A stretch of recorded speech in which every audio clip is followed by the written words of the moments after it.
12-ാം സങ്കീർത്തനം 1 മുതലുള്ള വാക്യങ്ങൾ. ആകാശം ദൈവത്തിന്റെ മഹത്വത്തെ വർണ്ണിക്കുന്നു.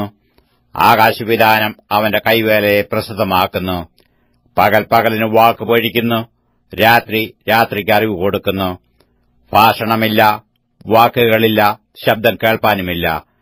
ഭൂമിയിലെല്ലായിടവും അതിന്റെ അളവുനൂലും ഭൂതലത്തിന്റെ അറ്റത്തോളം അതിന്റെ വചനങ്ങളും ചെല്ലുന്നു. അവിടെ അവന് സൂര്യനൊരു കൂടാരം അടിച്ചിരിക്കുന്നു.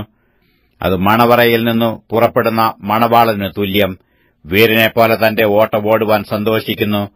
ആകാശത്തിന്റെ അറ്റത്തുനിന്ന് അതിന്റെ ഉദയവും അറുതി വരെ അതിന്റെ അയനവുമാകുന്നു. അതിന്റെ ഉഷ്ണമേൽക്കാതെ മറഞ്ഞിരിക്കുന്നതൊന്നുമില്ല. യഹോവയുടെ ന്യായപ്രമാണം തികവുള്ളത്, അത് പ്രാണനെ തണുപ്പിക്കുന്നു. യഹോവയുടെ സാക്ഷ്യം വിശ്വാസ്യമാകുന്നു, അത് അല്പബുദ്ധിയെ ജ്ഞാനിയാക്കുന്നു. യഹോവയുടെ ആജ്ഞകൾ നേരുള്ളവ, അവ ഹൃദയത്തെ സന്തോഷിപ്പിക്കുന്നു.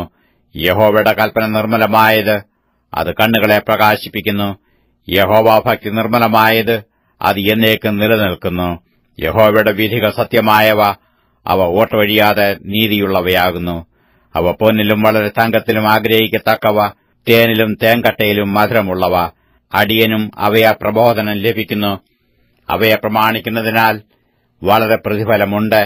തന്റെ തെറ്റുകളെ ഗ്രഹിക്കുന്നവൻ ആർ? മറഞ്ഞിരിക്കുന്ന തെറ്റുകളെ പോക്കി എന്നെ മോചിക്കണമേ. സ്വമേധാ പാപങ്ങളെ അകറ്റി അടിയനെ കാക്കണമേ. അവ എന്റെ മേൽ വാഴരുതേ. എന്നാൽ ഞാൻ നിഷ്കളങ്കനും മഹാപാതകരഹിതനും ആയിരിക്കും. എന്റെ പാറയും എന്റെ വീണ്ടെടുപ്പുകാരനുമായ യഹോവേ, എന്റെ വായിലെ വാക്കുകളും എന്റെ ഹൃദയത്തിലെ ധ്യാനവും നിനക്ക് പ്രസാദമായിരിക്കുമാറാകട്ടെ.